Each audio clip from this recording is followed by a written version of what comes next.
They are right sides together, and I have all the pins in there holding the pleats together. So I'm going to start on the nose, on the bridge of the nose, and I'm just going to put this seam allowance to this side, and on the back the seam allowance to the opposite side, so that those seams nest together, and then I'm going to put a pin right there.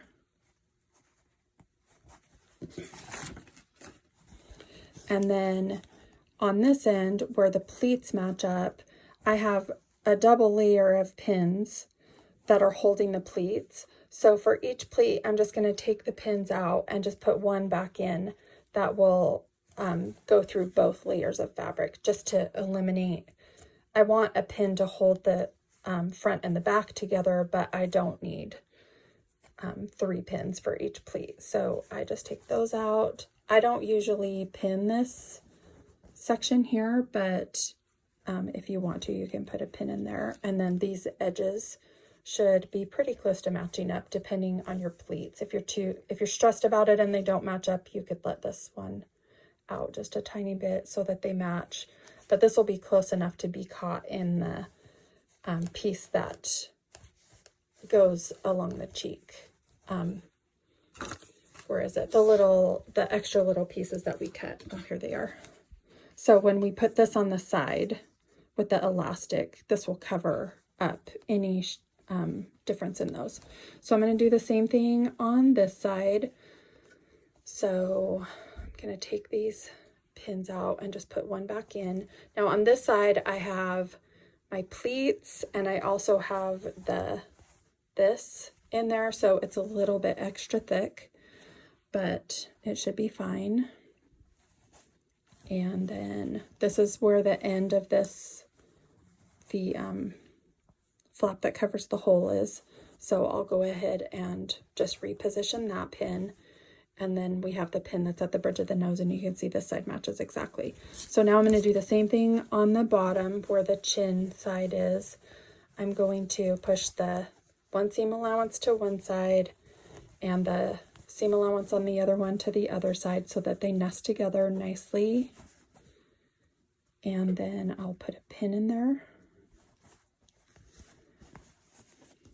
Then I'm going to take these pins out and just replace with one, and reposition this one. Okay, so now I have all my layers here, and I'm going to do the same on this side.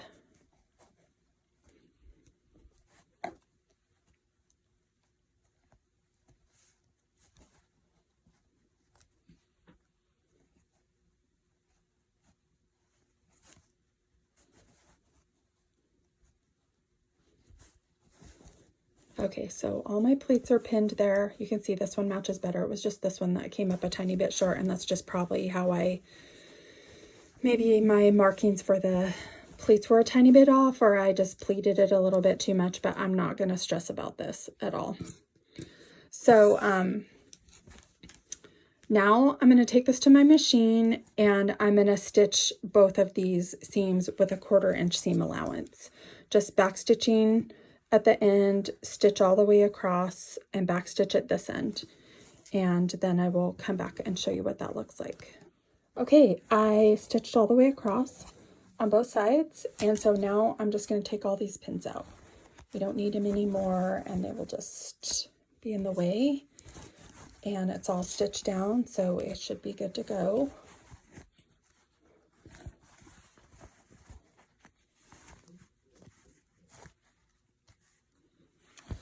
And we are ready to turn it right side out. So I'm going to do that.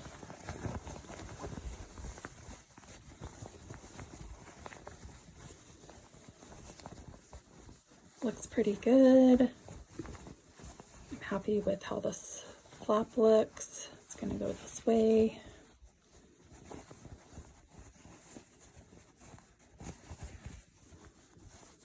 The pleats look nice here on both sides. They'll make a nice full mask. So not only does it allow lots of space for the flute inside, but it also helps keep the mask from sucking to my son's face when he takes a deep breath in. So this looks really nice. I'm happy with how this looks so far. And so one thing that I like to do now to just make the next steps easier is that I like to do a row of top stitching along the edge, along the top and the bottom, just so that it holds all those pleats in place and it holds my seam right where I want it. You can pin this if you want to, so I'm just making sure the seam is all the way out and the pleats are nice and flat. And if you wanted to, you could put a couple pins in here to hold this. I usually just kind of work it as I go through the machine. You also, I just put a pin in here so I don't want to stick myself, but you can put your hand inside and push the seam allowances out to get it nice and flat where the seam allowances are, so that your seam is nice and flat along there. I usually do put a pin like at the top of the nose, the bridge of the nose. And so I'm going to work with this a little bit, just rolling this seam.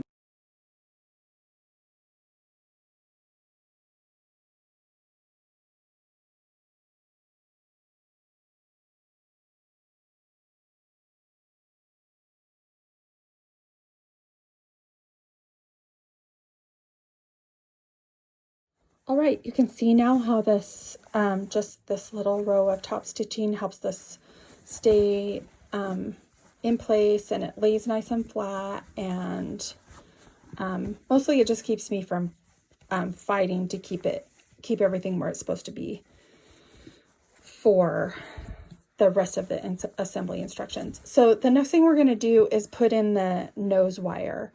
So I am going to take a ruler and I'm going to measure 1 3/4 inches on each side of the seam that is at the bridge of the nose, and I'm going to make a mark there.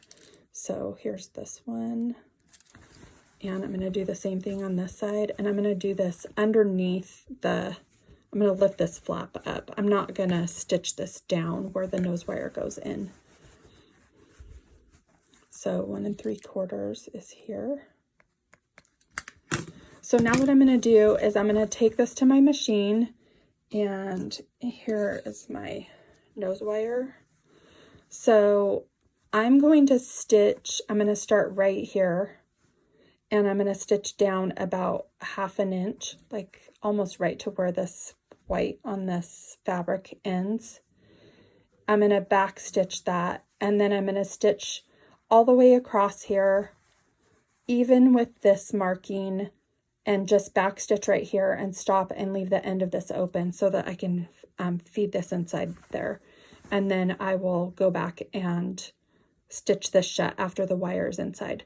So I'll make the little channel first, and then I will show you how that looks. All right, I stitched a little back stitch right here, and then I stitched along here just to make a channel, and then I back stitched right here. So now this nose wire, I'll put a link to these in the description in the video. These actually have adhesive on the back, but I never take the paper off because it's harder to get inside the mask when it's sticky. And I think you can just like stick them on the outside of the mask with the adhesive, but I insert them in there and I just leave the paper on it. And I've washed my masks and they come out fine. So now I'm just going inside the mask between the layers, and I'm going to thread this inside here. You might need to work a little bit to get it through the seam allowance there. I thread it all the way over to this edge. So the end of it's right there, and the end of it is right here. And now I'm just going to stitch this end closed, and to keep it from coming out. So I'll do that and then I'll show you. So there's our nose wire, and it is inserted into this little channel that has a back stitch at the front and at the end. And now when I bend this, it will stay contoured to the person's nose. So, and again, I lifted this up and I did that underneath that so that I wasn't stitching this down. So the next step is going to be the pleats. Actually, the next thing we're going to do is make the hole for the flute. So we're actually going to do that on this side. I think I mismarked it on the black, but this is where it's supposed to be. And it's not super important that it's marked on the back, but what I'm going to do is I'm going to straighten this out as much as I can and make sure both layers are, make sure they're just straight with each other, that the edges are lined up here. And then I'm going to, I can probably do this while I'm videoing. So the way that I do this is I fold this in half like this, and then I take my scissors and I snip on this line to start the hole. And then I'm just going to cut this hole through, and I'm cutting through both layers. So that's through the black as well. And I'll cut this line. Hopefully you can see. Is it out of focus? Cut here as well.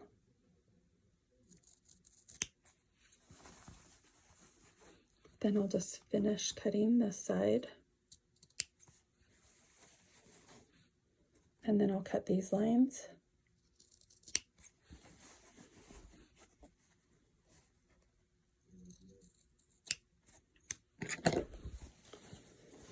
Okay, so this is where the flute's going to go through, and what I'm going to do now is I'm going to take this to my machine, and on the back side I'm going to take a piece of this elastic that's the same as what I use for the ear loops, and I'm going to lay it on here like this and just wrap. I start at the end. Actually, it doesn't matter which end you start at, because you're going to just pull the elastic after you get done. So just starting at one of the ends, I wrap this over, and then I'm just going to stitch across here a couple of times to tack this down without stitching over the elastic, because I want the elastic, this is like making a channel for the elastic to go through, so I'm going to try really hard not to catch the elastic in my stitches. So I'm going to do that on all four sides, wrapping the fabric over the top and then stitching beside the elastic. And then when I'm done, I can tie the ends of the elastic together and make it as tight as I want to. So I'm going to go ahead and do this stitching part, and then I will show you how that looks.